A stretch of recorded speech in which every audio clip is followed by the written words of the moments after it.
जी वो ये लड़की के पैर में नागिन आई थी और नागिन को हमने मारे तो नाग भी आने लग गए हैं।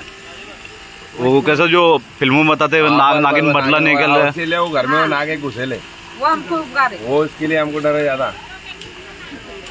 ये लड़की के पाँव में आ गई थी ना, पाँव के अंदर थी, ये बच्ची के पाँव में थी। हाँ। अच्छा इसके लिए आए और उसको मारे हमने तो उसके पेट में 2 अंडे निकले। जब से वो आ रहे 2 अंडे भी तो अच्छा, इसलिए नाग ज्यादा गुस्सा है। क्या मालूम।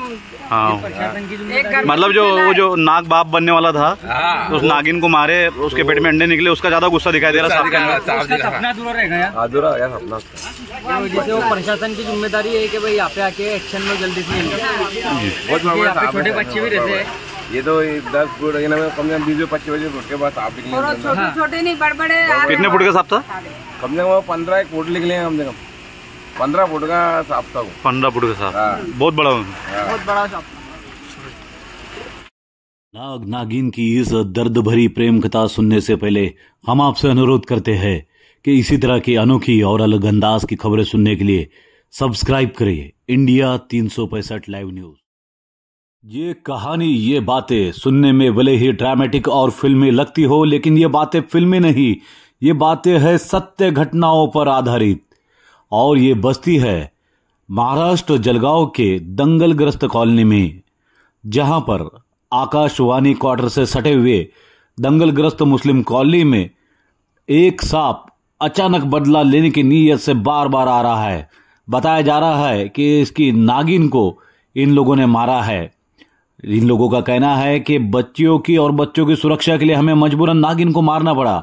जो नागिन गर्भवती थी, अब गुस्साया हुआ नाग इनसे प्रतिशोध लेने के लिए बार बार उस बस्ती में आ रहा है। कुछ लोगों का मानना है कि आकाशवाणी क्वार्टर्स के भीतर बहुत बड़े बड़े पेड़ है, बेले, पत्ते, पत्तियां, जिसके कारण अलग अलग नाग और नागिन उन पर से चढ़कर बाउंड्री क्रॉस करके, कंपाउंड क्रॉस करके मुस्लिम कॉलोनी इलाके में आ जाते हैं, जिसके वजह से ये लोग दहशत में है। और भी ज्यादा दहशत तो इस वजह से है कि इनके मन में ये धारणा घर कर गई है कि न जाने कब नाग आएगा और नागिन के कत्ल का बदला इन लोगों से लेगा। लोग डरे हुए हैं, सहमे हुए हैं, दहशत में हैं और कई लोग डर के मारे बीमार भी पड़ रहे हैं।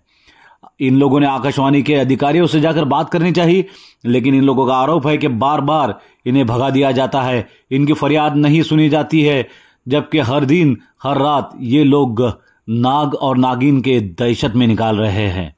अब इन लोगों ने ठाना है, इन लोगों ने माना है कि जलगांव के डैशिंग जिलाधिकारी आयुष प्रसाद से जाकर मिलेंगे और उन्हीं से फरियाद करेंगे कि हमें इस नागोबा से बचाओ। हम मुस्लिम कॉलोनी के रहने वाले रहवासी, यहाँ हम 50 साल से रह रहे। हमारे सामने आकाशवाणी केंद्र है और इनके क्वार्टर अभी बंद हो गए हैं। अभी क्वार्टर बंद होने की वजह से वहाँ पर की साफ सफाई नहीं हो रही और पूरी झाड़ी, सांप, बिच्छू हमारे घरों में घुस रहे और हमको बहुत तकलीफ हो रही है। यहाँ पर हमारे छोटे छोटे बच्चे, लेडीज, जानवर, मुर्गियाँ, बकरियाँ, हर चीज की तकलीफ है। सांप की वजह से बिच्छू काटे, मुंगूस वगैरह सबकी तकलीफ हो रही है हमको। भी बहुत है, 2-4 दिन में निकलते ही रहते जानवर। तो इस मामले में खाला आपने किसी को कोई शिकायत की या बोले इस मामले में? हाँ, हमने वहाँ जाए, आकाशवाणी में गए थे हम। उन्होंने हमको वॉचमैन लोगों ने सर से मिलन नहीं दिए, साहेब लोगों से। वो बोले तुम कहीं भी जा सकते। हमने बोले हम कलेक्टर करने जाएंगे, तो बोले जा सकते। हम बोले हमारा कोई ये नहीं है, हम 50 साल से रह रहे, कोई आकाशवाणी की तकलीफ नहीं है, हमारी उन वो लोगों को तकलीफ नहीं है, पर हमको ये है कि हमारे घर में जानवर घुस रहे, 3 जानवर हो गए, हमको शिकायत करन दो। तो वो लोगों ने सांप तो वो लोगों ने हमको मिलन नहीं दिए। अच्छा, हाँ। कलेक्टर साहब पास जाएंगे ऐसा बोला आपने? फिर हाँ, बोला तो वो वॉचमैन बोले कि जा सकते तुम। अच्छा, कलेक्टर साहब का भी धाक नहीं? पिछले महीने में 10 साल की बच्ची को सांप के आगे पकड़ा गया यहाँ पर। हाँ, उसके सामने 8-10 साल के छोटे छोटे बच्चे हमारे साथ में खेलते यहाँ पर, उनके बच्चे के पैर में आ गया था एक बार सांप। एक छोकरे ने मारा, एक अंदर अभी दुकान के अंदर गया और हम पैसा भर रहे, पकड़ने वाले को मिल नहीं रहा।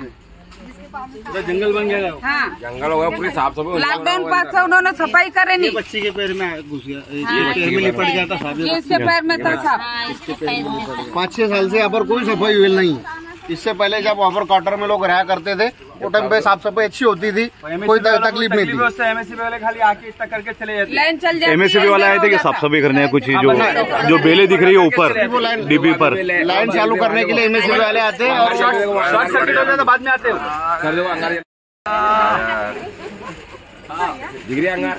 वो अगर हमारे जान को नुकसान हुआ तो इसके जिम्मेदार ऑफिस वाले, आकाशवाणी वाले। पार्किंग हो रही है, रात में थी पार्किंग क्लोज करके ले लो जरा। वो देखो, बोलिए चाचा,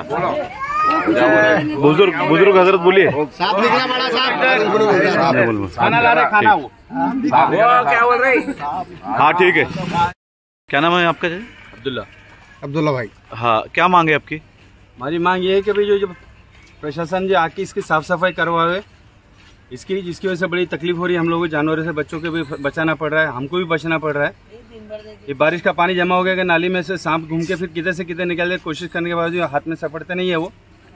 इसके लिए जरा मेहरबानी करके हम लोग आप सबसे रिक्वेस्ट है कि इसको जल्दी से जल्दी सफाई करा के थोड़ा हमारे लोगों का ख्याल किया जाए। परसों रात में मूसलाधार बारिश हुई, वो टाइम क्या समस्या पैदा हुई आपको? 8-10 सांप निकले थे उस टाइम में। हाँ, लेकिन वो पानी के इसमें समझ में नहीं आता है, वो पानी नालियों में घुस जाते हैं वो, और वो नालों में से घर में भी घुस जाते हैं फिर, जिसकी वजह से बड़ी दिक्कत हो रही है। छोटे बच्चे, आपके छोटे छोटे बच्चे तो बहुत निकलते हैं यहाँ पर, बच्चे तो बहुत मारे जाते हैं, बारीक बारीक बच्चे। और वो जो सांप भी मुंगस के आप लोग बता रहे थे कि जो 8-10 फुट का सांप निकला वो इधर इस गली में घुस गया, घर में आने का वो सांप वापस नहीं आए क्या? उससे हमारे जानवरों को भी नुकसान हो रहा है। 2-4 बकरियों को भी उन्होंने मार डाले। घर में हमारे घुसेला और नहीं निकला अभी लोगों। मुर्गे के बच्चे कहीं गायब हो गए। अभी कहा है वो सांप? 8-10 फुट का सांप हमको मालूम नहीं ना, पकड़ने वाले को बुला रहे, हम 2 वक्त बुलाए, 500-500 रुपए दिए, नहीं बुला दिख रहा। वहाँ पर जगह दाट होने की वजह से वहाँ पर कुछ एक्शन हो नहीं रहा सामने वाला, कोई सफाई कर रहे आने रहा डर के। साफ सफाई नहीं बिल्कुल। क्या लगता है आपको इस सबके लिए कौन जिम्मेदार है? ये जंगल है, सब सामने जंगल है। ये आकाशवाणी जिम्मेदार है, इसके कर्मचारी जो आती नहीं, साफ सफाई नहीं होती है, इनकी जिम्मेदार वही है। आकाशवाणी के अंदर जो है ना पूरा वीरान हो गए, वो वहाँ भी कोई बस लोग नहीं रहते वहाँ पर। जो क्वार्टर से खाली हो गए क्या? पूरे क्वार्टर खाली पड़े, पूरे खाली पड़े क्वार्टर।